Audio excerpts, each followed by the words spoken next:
Good evening, everyone. I want to thank you for being here. It's about 8:30 p.m. on Election Day, and that means, with the exception of a few polling places that remain open for additional time under judges' orders, polls are now closed across the Commonwealth of Pennsylvania. Across our Commonwealth today, we've seen high turnout and long lines. If you were in line to vote by 8 p.m., I ask you to please stay in line. You're eligible to vote, and you will be permitted to cast your ballot. Please, please, please be patient and remain in line. We've also been made aware that in the course of the last hour, multiple bomb threats have been called into polling locations and municipal buildings across Pennsylvania. My team and I have been in direct communication with Pennsylvania State Police Colonel Christopher Paris, who is coordinating with local and federal law enforcement as well as PEMA. State and local law enforcement, along with the FBI, are investigating these threats, and thus far there is no credible threat to the public. As in every election, a few Pennsylvania counties reported isolated, localized issues at the precinct level. Those counties worked quickly to address those issues.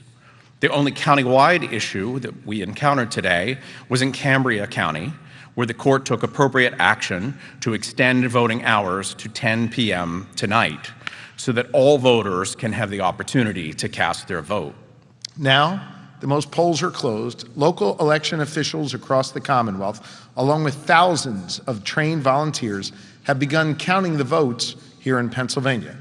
As these votes are counted, they will be reported to the Department of State, and we will post live results at the website at electionreturns.pa.gov. I want to reassure Pennsylvania and all the folks across the country who are paying attention to our Commonwealth that every legal, eligible vote will be counted accurately, and that the will of the people will be respected. I also want to reassure Pennsylvanians that our county partners know how to process and count votes accurately. Secretary Schmidt has spent the last year visiting all 67 counties and meeting with election staff all across Pennsylvania. His great team at the Department of State has been working with our county partners over the last 2 years to train election clerks all across Pennsylvania and ensure that they are ready to administer elections freely and fairly. All 67 counties are now prepared and ready to process and count ballots securely and accurately. I've been asked many times over the last several months what improvements have been made since the last presidential election here in Pennsylvania. Let me walk you through a few of the differences. First, all 67 counties now have far more experience handling and processing mail ballots. Since 2020, our election partners have successfully administered 8 elections that saw a large percentage of votes cast by mail. Second, county officials have purchased new equipment that allow them to process votes more quickly.